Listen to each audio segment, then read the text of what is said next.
Oi pra quem tá entrando. Tô esperando aqui dar 5 horas. A Andressa também já tá entrando. Então, vamos, vamos esperar ela entrar.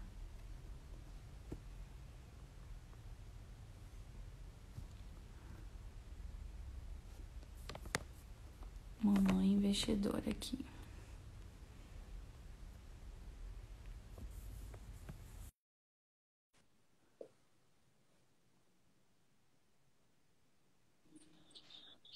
Oi, Olá, tudo bem? tudo bem? Bom, até a gente perguntando já aqui do que é o assunto de hoje. Então, deixa eu só introduzir aqui, que já foi entrando gente. Primeiro, obrigada aí, pessoal, por quem está assistindo, porque hoje a gente disputa com 1.000 lives ao mesmo tempo, né? Então, quem está aqui, tá muito obrigada. O assunto de hoje, que é mais também mais um programa da Elas em Casa de hoje, com uma parceria super legal, é sobre mulheres, emoções e investimentos, né, Andressa? Falei Isso certo? aí. Isso aí. Então, Especial para hoje, para especial, total. Eu e a Andressa, a gente faz parte de um grupo de mulheres e finanças e a gente se conectou já há algum tempo, né? Porque eu também já fiz um webinar para ela num congresso de mães empreendedoras. Então, desde lá que a gente vem conversando. E esse grupo de mulheres e finanças vão ter várias lives durante essa quarentena. A primeira é a de hoje, então em parceria aí entre eu e a Andressa. Bom, conta um pouco, Andressa, quem é você também aqui para o pessoal, enfim. Ó, acabei de achar um filtro aqui, ó. Tem filtro em live? Eu não sabia disso. Acabei de descobrir, olha esses cílios maravilhosos.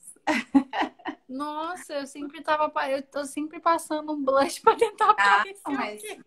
você com essa pele aí tá ótimo, né? Eu com essa pele acneica aqui não dá. Ah, Bom, para. vamos lá. Meninas, prazer, eu sou a Andressa Costa.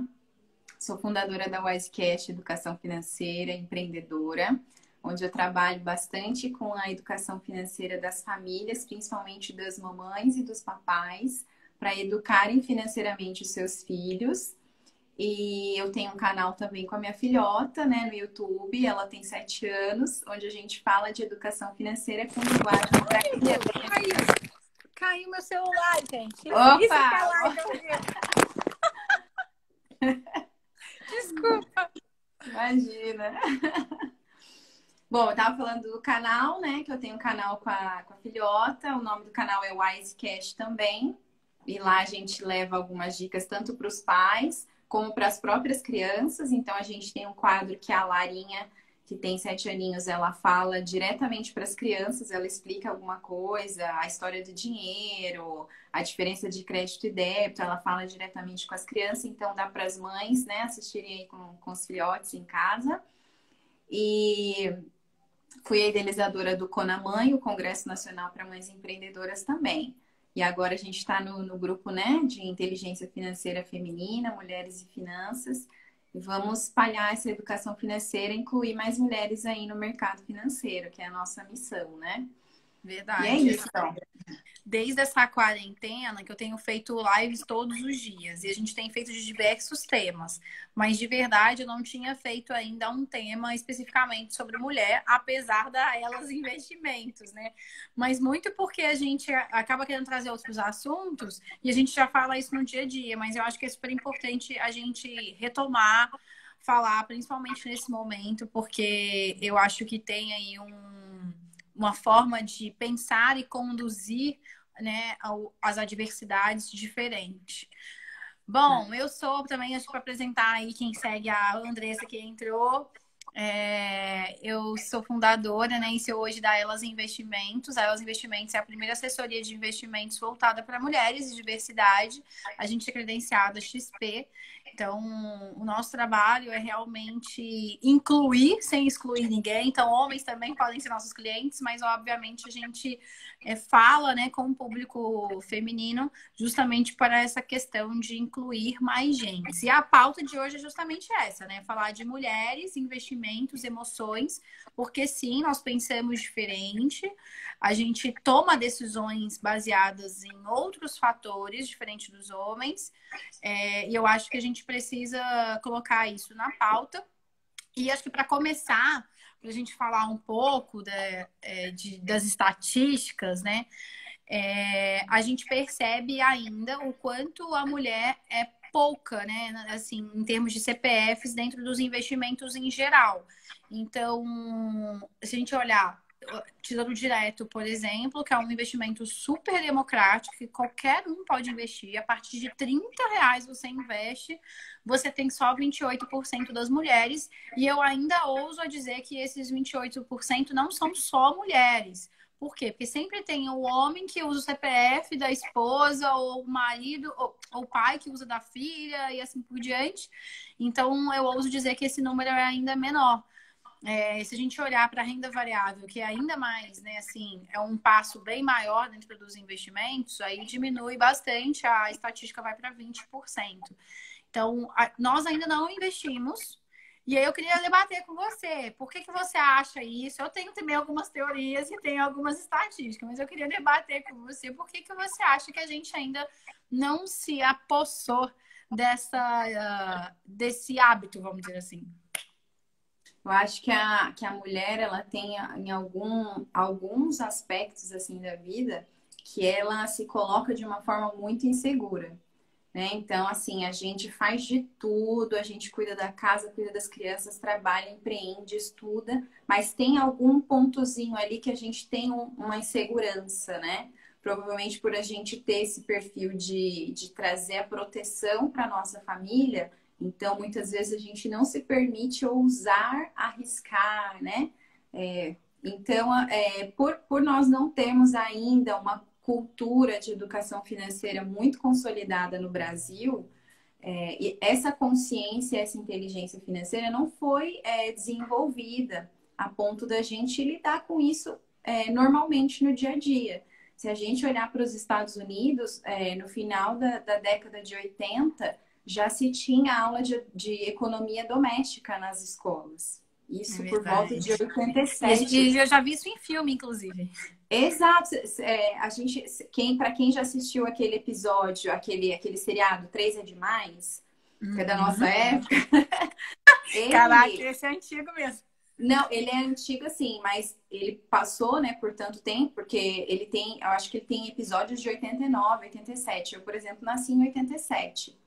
E ele começou no final aí dessas décadas. E lá tem episódios que você pode ver. A menina mais velha tá falando assim, minha amiga que matou a aula de economia doméstica hoje. E tem um episódio especificamente do 3 é Demais, que a menina tá estudando na escola, renda variável, ações, e eles estão fazendo simulações. Então, elas analisam as empresas na sala de aula, escolhe uma empresa para investir nas ações e acompanha como que tá o andamento da bolsa, né, do preço e tal. E aí ela fala assim, olha, hoje eu na aula de economia, eu apostei, né, vamos dizer assim, porque era tudo fictício, né? Eu fiz uma simulação como se eu tivesse investido na empresa X e já subiu tantos mil pontos. E aí o pai dela olha e fala, nossa, vamos investir nessa empresa também. E aí eles começam a investir, acompanhar a bolsa. Gente, isso é antigo. Se você ver, o episódio é todo antigo, antes de entrar a década de 90, né? Então não foi construído isso naturalmente na gente. É um trabalho de formiguinha que a gente está fazendo, né? Então, com as mulheres que têm esse perfil mais de proteção, de segurança, elas acabam, como você disse, se apossando menos dessa opção para a vida delas, né? Verdade. Mas você acha que a gente tem esse perfil?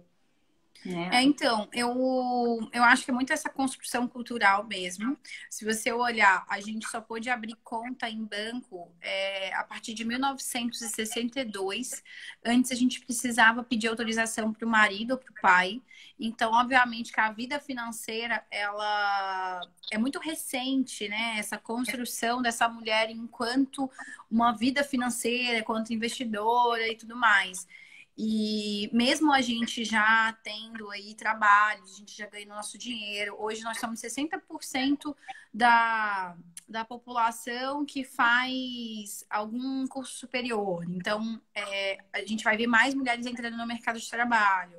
A gente já está atingindo cargos, né, de liderança e cargos também, mesmo que operacionais, a gente já está ganhando. E é muito curioso, porque assim, enquanto mulher na parte doméstica, né, vamos dizer, dentro da sua casa, nós somos ótimas administradoras da nossa casa. E isso acaba sempre vindo para a nossa responsabilidade, né? Enquanto o homem sai para trabalhar, a administração da casa é nossa, mesmo a gente também saindo para trabalhar. Então, a gente administra todo o orçamento da casa, a gente faz as compras. Então, do meu ponto de vista, a gente acha que sabe lidar muito bem com o dinheiro de curto prazo, mas a gente não consegue olhar para o dinheiro de longo prazo para construção de patrimônio. E aí, a construção de patrimônio, a gente acaba delegando para o marido. É como se fosse uma divisão de tarefas. Olha, você trabalha, eu pago as contas com o seu dinheiro do mês, mas você, além de trabalhar para botar o sustento, tem que também estar pensando aí no longo prazo, porque eu só penso no curto. Óbvio que inconsciente, né? É uma divisão de tarefas totalmente inconsciente, por não se sentir segura.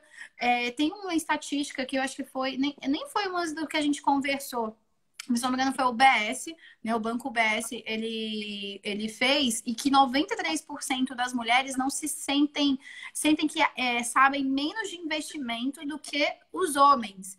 E assim, por quê? Por que ela acha que o homem vai saber mais do que ela? Se às vezes ele também é de uma área completamente diferente, né? Por exemplo, meu marido é militar. Por que eu posso achar que ele sabe mais de investimentos? Tudo bem que eu trabalho, mas vamos dizer que eu não trabalhasse na área, mais de investimentos do que eu, pelo simples fato de ele ser homem, né? Eu acho que também tem muita construção de que mulher é a questão da matemática. Então, também quando a gente é pequena, aliás, quando a gente tá na barriga, né? A gente tá a mãe nossa tá grávida, é uma menina. Primeira coisa que bate na barriga dela é: essa aí vai gastar. Então, acho que a gente já vem num estigma desde a gravidez. E a mulher é gastona, né? Que a mulher é então, gastadora. ela não vai administrar bem, ela não vai saber. Exato, que ela é gastadora. E aí você tá na escola, parece que a mulher tem que ser a menina da área de humanas e exata é de meninos. Então, óbvio que isso já tem mudado, mas na nossa geração, né? Eu também sou de 86. A gente ainda pegou muito isso, sabe? Então, nós, hoje, população economicamente ativa, essa faixa dos 30 e poucos anos, que já está atingindo salários bacanas, que já poderia estar com sua reserva de emergência, não tá com sua reserva, sabe que tem que fazer, mas ainda não sabe como, não ainda delega. E pior que nem delega, né, Andressa? Elas acabam delargando, eu falo, porque elas simplesmente entregam para um homem do contexto dela, seja pai, irmão, enfim, e namorado, sei lá, e ela simplesmente não chega e fala assim: e aí, como é que tá? Isso realmente é para mim? Esse investimento, como funciona? Ela não sabe fazer as perguntas certas. Uhum. Então, acho que não é você saber de matemática para falar de investimento. Falar de investimento é falar dos seus objetivos, dos seus sonhos. É muito mais comportamental. Acho que não tem absolutamente nada a ver neste primeiro momento de falar de matemática. Então, a gente precisa desmistificar isso para as mulheres, né? Esse é um dos medos que eu vejo bastante, as pessoas acharem que você tem que ser o gênio da matemática para poder lidar com os investimentos. E outro medo que eu vejo em várias pessoas com quem eu tenho contato, com quem eu ensino, com quem participa dos meus cursos e palestras, é o medo do quê? Da tecnologia. Porque aí isso cai também, e isso até com homens também, mas porque a gente tenta falar para a pessoa: não vá ao banco para procurar investimento, né? A gente traz bastante isso. A gente tem que levar os nossos investimentos, nosso patrimônio para as corretoras de valores especializadas em investimentos. E aí, o que acontece? Quando você vai ao banco, você tem uma pessoa falando com você, Sim, né? É o gerente. Então, a pessoa, ela sente mais confiança, por mais que ele vai estar passando o produto mais horroroso para ela. porque tá ali, né? Humano com humano. Isso, é humano. quando se trata de internet, opa, eu tenho que fazer um cadastro, eu tenho que colocar os meus dados, eu tenho que colocar quanto que eu ganho. Eles têm medo de fraude, então eu tenho muitos assim alunos, tanto homem quanto mulher, mas a maioria é mulher, que tem medo, que me fala, Andressa, é segura mesmo essa corretora? Que me manda mensagem, eu falo, pode ficar tranquilo. Então, eu já fiz aulas assim de criar um cadastro para uma das alunas presentes para todo mundo ver. Gente, olha, é normal ter essa pergunta, é normal ter essa verificação. Você tem que pôr sua renda, porque ele vai te indicar o que é mais recomendado para o seu perfil. O site vai traçar o seu perfil de investidor. Então, tudo isso é normal, não é fraude, fica tranquilo. Então, tem gente que fala assim, mas e se eu quiser pegar, por exemplo, tá, investe no Tesouro Selic? Mas se eu quiser resgatar, volta mesmo o dinheiro? Volta? Eu falei, faz o teste, clica lá então. Então, a pessoa testou um pouquinho só para ver o dinheiro cair de volta na conta. Então, toda essa insegurança também com essa parte tecnológica também acaba afetando, né, impedindo as mulheres e até alguns homens de investirem de forma mais inteligente, né? Eu acho que tem essa questão, isso a gente vê direto, né? As mulheres, elas falam assim, ai, mas a corretora é segura? Como é que funciona? Eu acho que isso é realmente... E desde que eu tô no mercado, há 14 anos, eu escuto essa mesma pergunta. Hoje tá bem mais fácil, porque realmente há 14 anos as pessoas não tinham a menor noção do que era uma corretora. Hoje, até a XP tá muito conhecida, então isso facilita bastante. Mas o banco realmente ainda tá ali na cabeça da pessoa como algo da segurança, né? E é importante até falar para quem está assistindo a gente que, assim, lá nos Estados Unidos, que acaba sendo uma referência, né, para muita coisa, no 80% do capital do país tá concentrado, não tá concentrado, tá pulverizado em várias casas de investimentos, inclusive as corretoras. Aqui no Brasil é exatamente o contrário. 80% de todo o capital do brasileiro está concentrado nos 5 maiores bancos, né? Itaú, Bradesco, Santander, Banco do Brasil e Caixa Econômica. Então é normal para o brasileiro achar que segurança é sinônimo de estar num banco desse. Só que numa corretora, eles ainda não entenderam que não tem absolutamente nada a ver com questão da segurança em si. Eu até falo para as clientes, é muito mais seguro, inclusive, de ter fraude. Por quê? Você só sai do seu CPF pro seu CPF. Não dá para sair de outra. Não dá para fazer TED para outra pessoa. É só de você para você mesmo. Se você fizer errado, vai voltar para você. Então, essa questão da fraude acaba sendo uma falácia mesmo, mas é muito pela construção social e cultural que a gente viveu durante anos, que poupança é seguro. E a gente está vendo aí, a poupança, por mais que a gente fale dela, ela bate recorde de captação até hoje. Porque é uma falta de educação financeira de base, né? Que você está falando. Em 89 tinha a educação financeira nos Estados Unidos, a gente só aprovou a educação financeira nas escolas esse ano, 2020, vai começar a ter. Então, tem um gap gigante aí que a gente vai ver isso acontecer melhorando, né, no longo prazo. Mas eu acho que tem uma diferenciação cultural mesmo das mulheres não se sentirem seguras, não se sentirem capazes, não só para escolher e acompanhar, mas para assim, dar o primeiro passo. E aí também porque não, ela é conservadora, a mulher é conservadora. Gente, nós somos a maior população de empreendedoras do Brasil. Tipo, acho que é 55%, não vou lembrar agora, de empresas são empresas de mulheres, óbvios que são mulheres. Você vai saber mais que isso, mulher empreendedora. Você deve saber essa estatística melhor do que eu.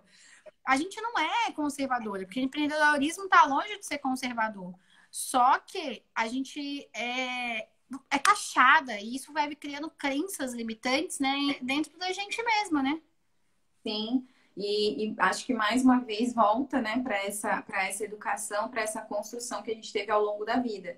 Porque a gente não cresceu aprendendo a administrar o dinheiro, a lidar com o dinheiro, a investir, a pensar no dinheiro. Mas muitas vezes você vê uma mulher aí empreendedora que viu o quê? A mãe vendendo roupa, saindo de porta em porta para vender algum produto. Então, o empreendedorismo a gente já via. Você via, né? Se estava desempregado, alguém da família, o pai ou a mãe, fazia comida, alguma coisa para É a vender. mulher que acaba indo atrás, né? E isso a mulher tem mesmo. Então, poxa, estamos com uma necessidade aqui. Ela faz bolo e vai vender. Ela pega roupa consignado e vai vender. Então, isso a gente já vê. E aí a gente cresce com isso. Mas a gente nunca vê alguém sentar, ensinar, falar, vamos guardar o seu dinheiro, vamos separar o seu dinheiro, né? Então, por exemplo, com a Larinha aqui em casa, a gente faz isso. A gente dá a mesadinha para ela. Mas agora ela começou a empreender também. Ela faz pulseiras, inclusive, ó, essa aqui ela que fez pra mim, olha que linda. Ai, que linda! Ela faz e vende, e aí a gente está ensinando isso para ela, né? Você vai guardar uma parte, mas tenha também a parte que você pode comprar o brinquedinho que você quer, tal. Então, faltou a gente ter tido nossos pais terem tido essa conversa com a gente, né? E mais do empreendedorismo a gente já tinha, pelo menos vendo, mesmo que sua mãe ou seu pai não sentasse com você para te ensinar, você via, né? E o exemplo ele educa muito mais do que o que a gente fala, né? Então a gente tem Eu que acho que mudar. muito. Pode falar, Pode pode falar, falar. desculpa. Não, tô falando isso, a gente tem que mudar isso, conversar naturalmente sobre dinheiro em família, sonhos, objetivos, uma viagem que a família quer fazer, sentar com os filhos, com o esposo, vamos planejar juntos, né? E começar a mudar também essa realidade em família, em casa. Eu Pode acho que falar. falar de dinheiro é isso, né? A gente precisa botar.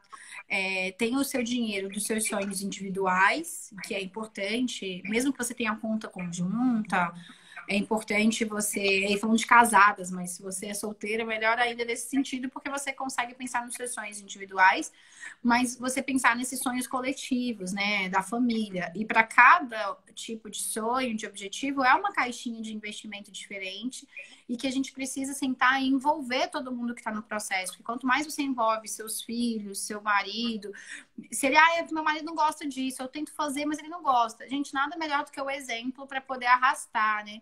Se você estava falando que a gente acaba vendo essa questão do empreendedorismo nas mulheres, mas muito porque também a gente tem uma coisa de querer tomar conta da família, né? Isso é muito característico da mulher, de cuidar. Então, se a gente vê que a gente está passando algum perrengue financeiro, naturalmente a gente levanta os braços e a gente vai tentar. O homem, ele tenta, mas ele vai muito pelo caminho mais normal, no sentido de, eu tô tentando arrumar um emprego, porque foi para isso que ele foi criado, para ser o provedor no sentido do emprego, né?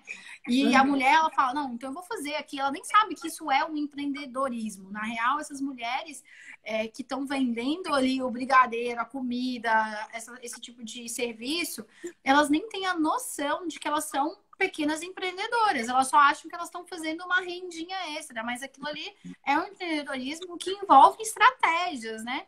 Envolve Sim. ela saber vender, envolve como ela vai embalar aquilo de uma forma bacana para vender. Então, ela acaba sendo empreendedora nata, mas nem sabe que é. Então, eu acho que a gente precisa acreditar mais na gente. Eu acho que esse é o primeiro ponto, e a gente até se estendeu falando bastante dele, mas é porque, para mim, tanto é que quando eu abri a Elas, eu sempre falei que para falar de dinheiro com mulher, primeiro a gente tem que falar de autoestima. Porque se a gente não fala de autoestima com a mulher, não adianta eu querer falar de dinheiro com ela. Porque ela não se sente segura, ela pode estar ganhando milhões que ela não vai tomar conta do dinheiro dela, ela vai delegar para alguém, porque ela não acha que tem autoestima para isso. Então, eu acho que o primeiro ponto é, meninas, tenham confiança. E como que eu ganho confiança? É investimento, conhecimento, é estudar, porque conhecimento traz poder, traz liberdade de escolha, traz uma amplitude de visão que antes você ficava aqui e agora você consegue enxergar outras coisas. Então, não é ser especialista em investimentos, não, porque para isso você pode contar com assessoria, por exemplo, né, da Elas, ou com uma consultoria, por exemplo, a sua. Mas eu acho que é você entender o básico de como funciona para que você não se sinta ludibriada, né, por um gerente do banco ou pelo seu marido mesmo, que às vezes você estava delegando e quando viu ele estava totalmente endividado porque você também não acompanhou e não adianta dizer que a culpa é dele, a culpa é sua. Então, eu acho que assim, vocês precisam se apossar do conhecimento, ler mais, se interessa mais, participa de lives como essa. Hoje o conhecimento está tão democrático, né? Então, acho que esse é o primeiro ponto. Conhecimento para trazer confiança, certo? Perfeito, perfeito. Ele dá essa confiança que a gente precisa, essa segurança, né? E aí vou aproveitar para entrar num ponto que a gente já tinha mais ou menos conversado, que é o quê? Ah, a mulher já faz tanta coisa e ela acha que ela não tem tempo para cuidar das finanças ou para começar a estudar, a ler alguma coisa sobre, né? Bom, a gente sabe que como mulher a gente tem essa habilidade de fazer muitas coisas, inclusive algumas dessas coisas até ao mesmo tempo, né? O que falta é realmente a gente ter esse comprometimento, né? As mulheres terem esse comprometimento consigo mesma de falar assim, bom, eu trabalho, no caso das que são casadas e têm filhos, eu cuido da casa, eu marido, tenha filhos, tudo bem. Mas eu vou colocar na minha agenda, nem que seja 10 minutinhos, para eu ler alguma coisa sobre economia, sobre finanças pessoais. E tem que se comprometer, né? Tem que começar e Tem que tornar querer, isso. né? Tem que ter um propósito. Tem que ter um esforço inicial, né? Então, assim, puxa, eu tenho medo, eu acho que não é para mim. Pode ter todas as inseguranças, mas começa, né? Mesmo assim, eu vou começar a me informar um pouco daquilo. Então, hoje aqui nessa live já é um passo bacana para estar, né, se inteirando, ter um estímulo, assim, né, uma motivação, puxa, legal. Parece que já não é mais tão complicado quanto eu imaginava. Outro mito também, não precisa ser milionária para investir, né? Como você disse no começo da live. Poxa, dá para investir a partir de R$ 30 por mês, né? E não é uma questão de matemática, é mais uma questão de plano, de sonho, né? De saber conduzir as frentes da vida pessoal e familiar para criar esses planos. Então, como que a gente poupa dinheiro, como que a gente guarda e investe para fazer uma viagem daqui a um ano, daqui a 5 anos, uma viagem mais cara, e é começar a construir isso, né? E então, eu acho que esse passo do conhecimento, de falar assim, a partir de agora, vamos lá, mulherada, ó, fala aí comigo. A partir de agora, eu vou me comprometer a todo dia, pelo menos 10 minutinhos do meu dia, eu vou ler um livro sobre finanças, ou eu vou ler um artigo do blog de alguém que fala de finanças, vou ver vídeos de canais de finanças para começar a adquirir esse conhecimento e mudar o rumo da minha vida financeira. Tem uma estatística que fala que a gente trabalha, sei lá, 10, 12 horas por dia, e a gente só dá 1 hora por mês do nosso tempo para falar de financeiro. Que muitas vezes nem é investimento, é para falar de pagar a conta, né? Para pagar as contas. Então, assim, como que a gente quer fazer o nosso dinheiro trabalhar por nós se a gente não está trabalhando para que isso aconteça, né? Então, acho que esse é o primeiro ponto. Você precisa se dedicar mais. Acho que não tem milagre. Você precisa se dedicar um pouco mais e precisa contar com a ajuda também para isso, né? Eu acho que é importante você pedir ajuda. E o mercado financeiro, obviamente, né, teve até uma pessoa que falou assim, mas como atingir mais mulheres, né? O mercado financeiro é super masculino. De fato, ele se comunica com o homem. O mercado financeiro não se comunica com a mulher.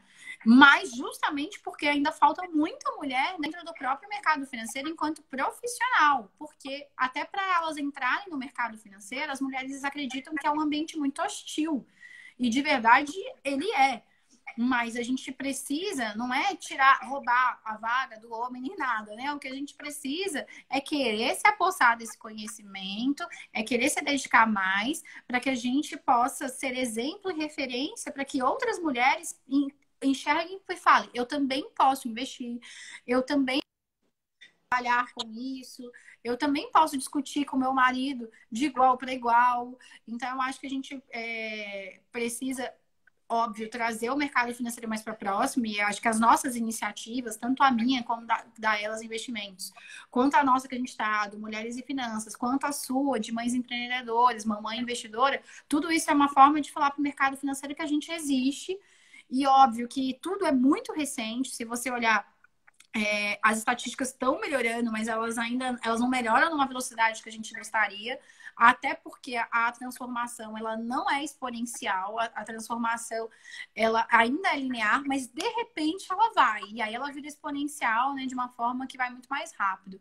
Mas é um trabalho de formiguinha mesmo, em que eu até falo lá na Elas, para toda cliente que entra, a gente fala, seja bem-vindo, que bom que você está abrindo conta com a gente, porque você está fazendo parte do movimento Elas, que é é um movimento de aumentar o número de mulheres no mercado financeiro. Então, você faz parte disso, porque nós somos tão poucas que é um movimento por enquanto. Não dá para comparar. Mas eu acho que a gente precisa convidar as amigas, sabe? Ao invés de sair para ir conversar só para falar do namorado, dos filhos, que a gente se junta para falar muito de filho quando é mãe, a gente se junta para falar da escola, a gente se junta para falar de roupa, do cabelo. Gente, vamos se juntar para falar. E aí, o que você está fazendo com as suas finanças? Às vezes você não precisa dizer os valores em si, que ninguém quer expor isso, mas os homens falam sobre finanças, as mulheres não falam sobre finanças. Os homens sentam e falam: nossa, você está investindo dinheiro em quê? Eu ganhei um dinheiro aqui que eu fiz e eu estou sem saber onde investir. Eles falam sobre isso. Então a gente precisa falar, mesmo que a gente não saiba, fala com alguém. Fala com a sua amiga. Ah, não vamos estudar junto, então. Vamos formar aqui um grupo, uma comunidade. Vamos perguntar para a Andressa, vamos perguntar para a Rebeca. Eu acho que a gente precisa se unir mais em relação a isso também, sabe? Sim, criar essas comunidades mesmo de mulher para mulher falando sobre dinheiro, né? Não ter medo, não ter vergonha de falar sobre dinheiro, né? Isso não é pecado, isso não é avareza, porque às vezes as pessoas não. Forma, educação financeira, ela, pelo contrário, ela até posso dizer, uma prevenção contra a avareza, né? Porque ela é realmente dosada de forma inteligente para as suas conquistas, para os seus sonhos, não para uma forma que você passou a vida inteira sem ter nada, porque não desenvolveu essa inteligência financeira, e aí, num dado momento, você está em ascensão, por exemplo, na carreira profissional, você está ganhando melhor, e aí você quer enfiar o pé na jaca. Agora eu vou sair também comprando tudo que eu nunca tive, entendeu? E aí a pessoa começa a desenvolver essa avareza de, puxa, agora também eu quero ter tudo que eu nunca tive. E aí acaba enfiando os pés pelas mãos, né? Então, a educação financeira é exatamente o oposto disso. É realmente a gente ter essa inteligência, tanto para os nossos gastos, né? Como que eu posso... Quais os melhores gastos, quais as melhores formas de gastar para o meu padrão de vida, para o padrão de vida da minha família, como eu posso melhorar isso, né? Então, ela permeia tudo isso e vai para a parte de multiplicação mesmo do patrimônio através dos investimentos, né?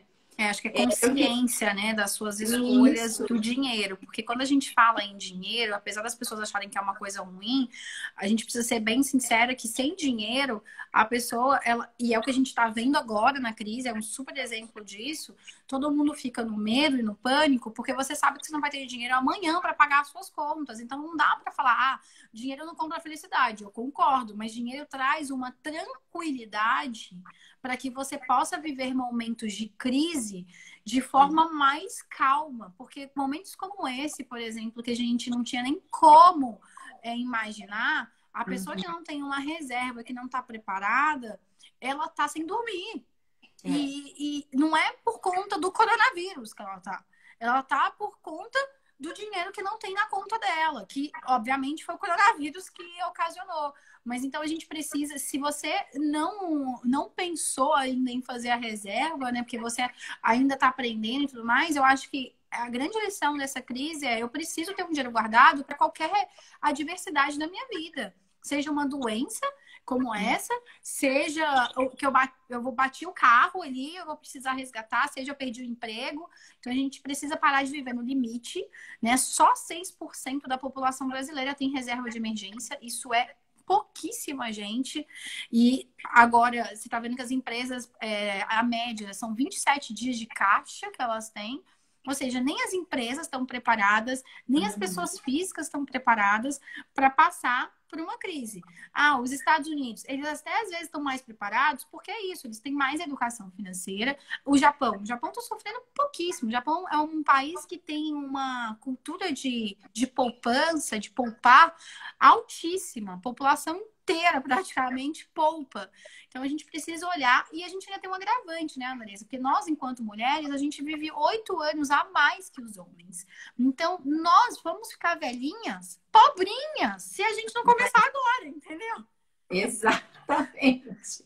Ô, Rebeca, eu queria te fazer uma pergunta, eu não sei se você se lembra, se você não lembrar, não tem problema.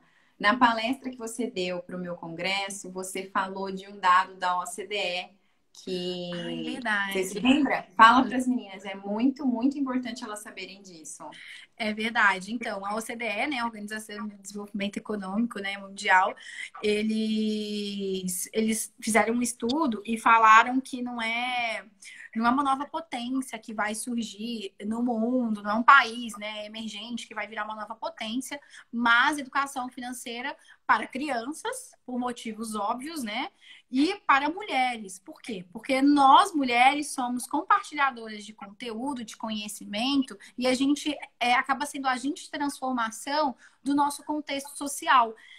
Isso é até uma forma muito diferente de como ela investe, de como ela olha os investimentos perante a sociedade, porque quando a gente começa a se apossar desse conhecimento, a gente trabalha com o dinheiro de uma forma diferente do homem. Porque, por exemplo, o homem é muito fácil, você deve ter visto várias vezes aí, Andressa, e as meninas também que seguem a gente, vários vídeos assim, como fazer meu primeiro milhão.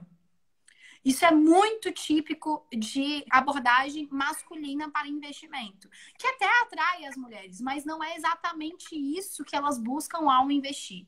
Elas buscam primeiro um objetivo para depois atingir esse valor. Então, é muito até o que a OCDE fala. Ela chega nessa transformação de contexto e ela fala: não, eu quero que a minha família tenha condições de fazer todo ano uma viagem internacional. Talvez essa condição de fazer uma viagem internacional seja ter 1 milhão, mas ela está mudando o contexto social dela ali. Ela pensa muito em comunidade. Tudo que ela pensa para investimento é para a comunidade dela, para melhorar não só a vida dela, mas a vida de quem a cerca, né? De quem tá ali próximo. Então, acho que é muito importante isso. E quando a gente olha as nossas clientes, a gente realmente comprova isso, tá?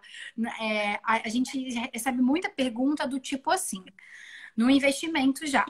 Então, eu quero investir nesse fundo de ações, achei ele muito bom, mas quais são as empresas que estão dentro dele? Porque se for, por exemplo, Cosan, eu não quero. Aí a gente fala, mas por que Cosan você não quer? Não, porque Cosan, o cara lá, ele super ficou, a empresa ficou super boa, só que ele destruiu a família dele para atingir o patamar que a empresa tá.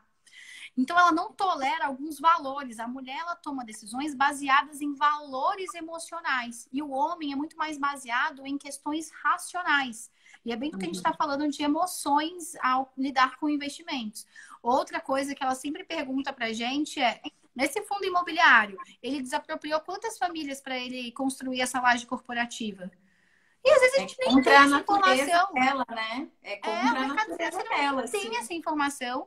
E foi coisas que eu só... 14 anos de mercado financeiro eu nunca tinha escutado. Mas trabalhar com 99% só de mulheres faz, né, da minha base lá hoje dos clientes, 99% é mulher. Então, elas trazem uma outra ótica mesmo. É uma ótica feminina em que eu estava, apesar de ser mulher, inserida no mundo masculino, estava totalmente enviesada nos meus conceitos. E aí, no dia a dia... Você enxerga que a mulher ela quer investir numa empresa, ela quer ter rentabilidade, ela não abre mão de rentabilidade, mas ela não abre mão dos valores dela também. Então Exato. ela une os dois. E na hora que muitas mulheres estiverem fazendo isso, e é aí o ponto da OCDE, existe uma transformação do mundo, da sociedade, porque a gente vai olhar para empresas que transformam o mundo e que dão rentabilidade. Não é só essa empresa, ela dá dinheiro, mas ela tá lá escravizando para fazer o produto dela. Não vai mais existir esse tipo de coisa. Isso vai ser totalmente negado pela sociedade, porque a mulher, nós somos maioria da população mundial. Né? Então a gente vai acabar conseguindo mudar a visão do mercado financeiro à medida que a gente se apossar. De novo, só que a gente precisa entrar. A gente ainda não entrou, então a gente não consegue bater de frente. Não digo bater de frente no sentido mal com o homem, mas é trazer esse novo contexto pela dose de empatia que a gente tem maior na nossa composição de DNA enquanto mulher. Exato. Isso realmente vai causar essa transformação muito maior, né? Contra a natureza da mulher, você falou, se essa empresa, as empresas desse fundo imobiliário desabrigaram famílias, é contra a natureza dela, né? Ela, Exato. de jeito nenhum, ela quer fazer parte daquilo. Então, realmente, e isso é um ponto incrível da mulher. Como você falou, isso vai causar essa transformação que vai vai se expandir para muito além das fronteiras, né?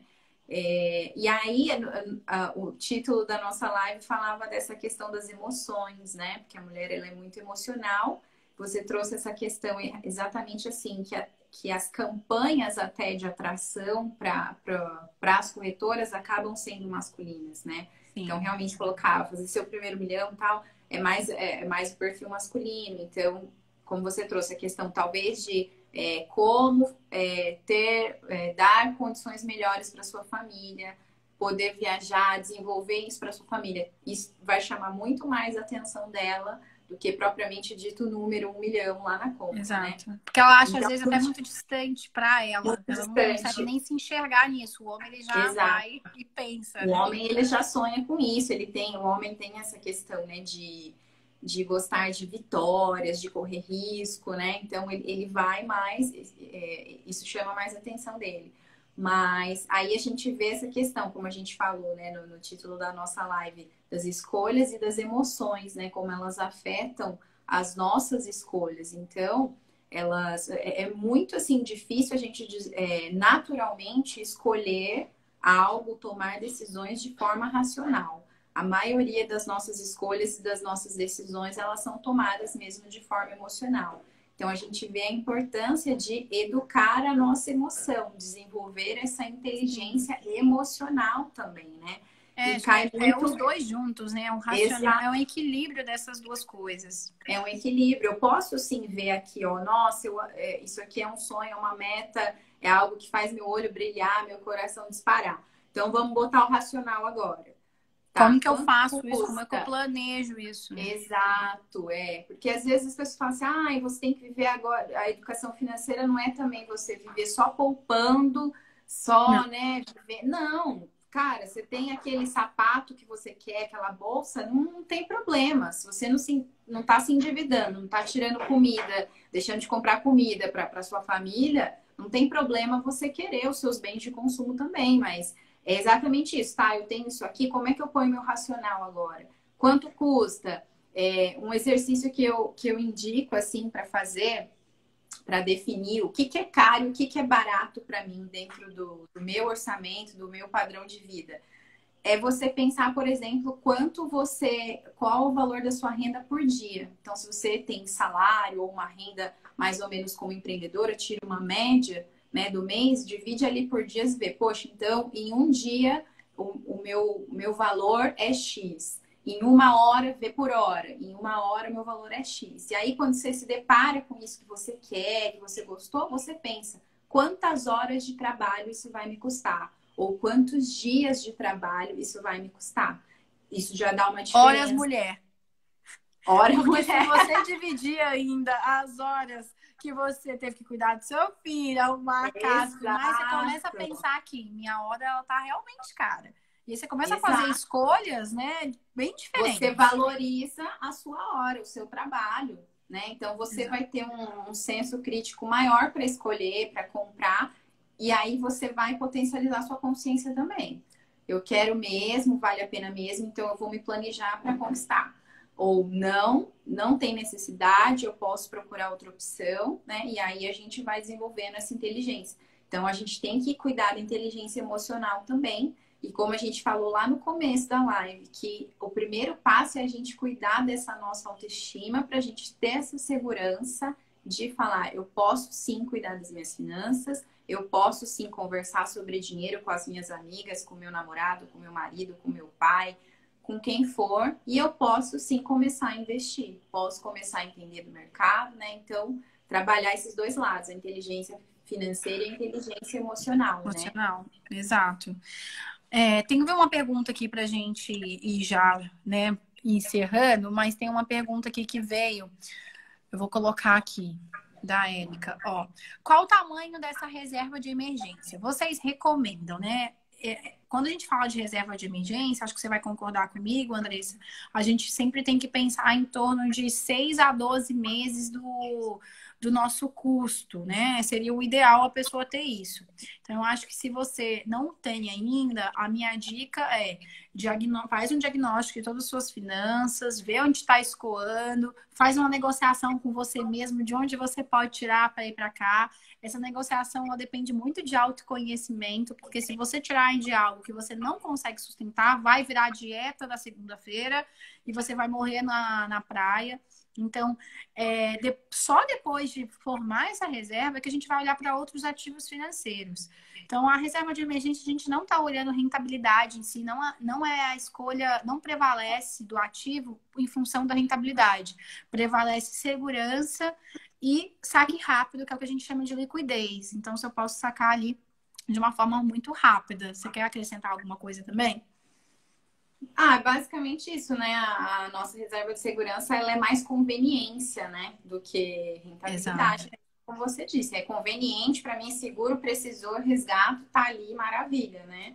Então, só reforçar isso mesmo, de 6 a 12 meses, geralmente a gente recomenda o quê? Se a pessoa, ela tem um salário, né? Se ela trabalha para uma empresa, então ela tem uma segurança um pouco maior, ela pode se atentar para esse prazo de 6 meses, mas para quem empreende, que aí já tem aquela oscilação maior de renda, né? Tem mais risco, né? Tem mês que recebe mais, tem mês que recebe menos. O ideal é traçar os 12 meses para você estar mais segura diante de imprevisto, diante de períodos de crise como esse que a gente está passando. Então, muitas pessoas, hoje, o seu negócio depende da presença física ali dela, não pode ser online. Eu estou vendo aqui a pergunta da Juliana. Ela falou onde colocar a reserva de emergência.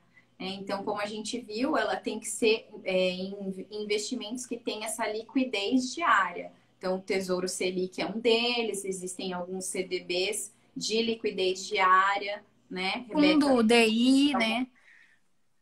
Fundo Acho DI, que não pode, reserva de emergência não adianta inventar muito. Agora, fugir da poupança, acho que é importante a gente falar aqui, porque muita gente vai para poupança, porque é para a gente explicar rapidamente. Hoje o juros está 3,75 ao ano, né? E aí a poupança rende 70% disso, que dá mais ou menos 2,5 ao ano. Então, se você imagina que a gente tem uma inflação, que é o aumento dos preços das coisas que a gente compra, em torno de 4%, e só está rendendo o meu dinheiro 2,5%, eu literalmente estou perdendo valor do dinheiro, né, ao longo do tempo, porque as coisas sobem mais do que o meu dinheiro guardado. Então, e fora que a poupança, ela não tem a liquidez que você acha que ela tem, porque você até resgata a hora que você quiser. Só que você provavelmente vai resgatar sem rendimento. Porque se eu coloquei hoje, que é 31 de março, eu só posso sacar com rendimento no dia 31 de abril. Tem que fazer o aniversário do mês, que a gente chama. Então, eu chamo isso de liquidez suja. Então, não coloquem dinheiro na poupança para reserva de emergência. Na verdade, mais para nada, né? A poupança antigamente até servia, de repente, para alguma coisa. Hoje, realmente, não serve mais para nada. Então, tem que buscar um Tesouro Selic. E, gente, todos esses investimentos que eu e a Andressa falamos de reserva de emergência, eles são tão seguros ou mais do que a própria poupança. Então, não tem mais esse estigma, né? E as pessoas têm essa coisa com a poupança, mas eu sempre falo assim, mas qual foi o único tipo de investimento que a gente viu ter confisco no nosso país? Foi bem a bendita da poupança, né? Exato. Mas mesmo assim, o pessoal ainda, né? É verdade, nunca tinha parado pra pensar nisso. E mesmo assim as pessoas teimam com a poupança, né? É verdade. Mas então, meninas, é seguro, é tranquilo, podem, né? Vamos migrar, acho que esse é o primeiro passo, começar a reserva de emergência saindo da poupança, né? Dessa ilusão da poupança. E esse é o primeiro passo para a vida financeira de vocês aí, para evoluir a vida financeira de vocês, né? Exato. Bom, acho que é isso. Eu agradeço muito a gente ter feito essa live. Eu acho super legal esse tema. Tanto é que eu abri uma empresa para isso. Então, é isso aí, meninas. Ó, se cadastrem lá na Elas, ó. É verdade, gente. Abre a conta na Elas Investimentos. Especializado. Não tem, a gente não cobra assessoria, porque é a XP que nos paga, né? Quando você coloca em qualquer produto financeiro, existe uma taxa do produto financeiro e isso vai para o XP e a XP paga pra gente. Então a gente está realmente para ajudar. Nosso propósito é esse, é desbravar o mercado financeiro pela ótica feminina, para a gente poder construir juntos esses sonhos de vocês, os objetivos. Então, eu acho que é importante a gente ter uma pessoa que nos ajuda, porque a gente sai desse redemoinho que às vezes é a nossa vida, essa correria. O assessor, ele não está dentro desse furacão, ele consegue olhar de uma forma mais ampla para os seus objetivos, de uma forma mais neutra, mais racional, e te traz soluções financeiras que às vezes você não estava enxergando, muito pelo conhecimento que ele tem, pelo know-how, e também por ele não estar no mesmo furacão que você está. Que às vezes a gente está no furacão e a gente não consegue enxergar mais nada, pelo medo, por vários fatores, né? Então, a nossa assessoria está aqui justamente para ajudar. A gente quer trazer, é o movimento Elas, né? A Andressa faz parte desse movimento junto comigo. Então, muito obrigada a todos que participaram aí. Espero que tenham gostado. E vai ter várias lives do Mulheres e Finanças, né, Andressa? Você sabe qual que é a próxima? A próxima é dia 3 de abril. Me desculpem, eu não lembro exatamente o tema agora, mas a gente vai divulgar aqui nas nossas redes sociais para vocês conhecerem também. Só tem mulher fera aí da área financeira e vocês vão gostar bastante. As mulheres estão em ascensão na carreira profissional e no empreendedorismo, e a nossa meta agora é fazer as mulheres ascenderem também no mundo dos investimentos, no mundo das finanças, né? É isso aí, tamo junta. Obrigada, um beijo. Obrigada, e meninas. Até a próxima live, Rebeca. que é amanhã, galera. Live todo dia aqui, Elas em Casa. Beijo, tchau. Beijo, gente. Obrigada. Tchau.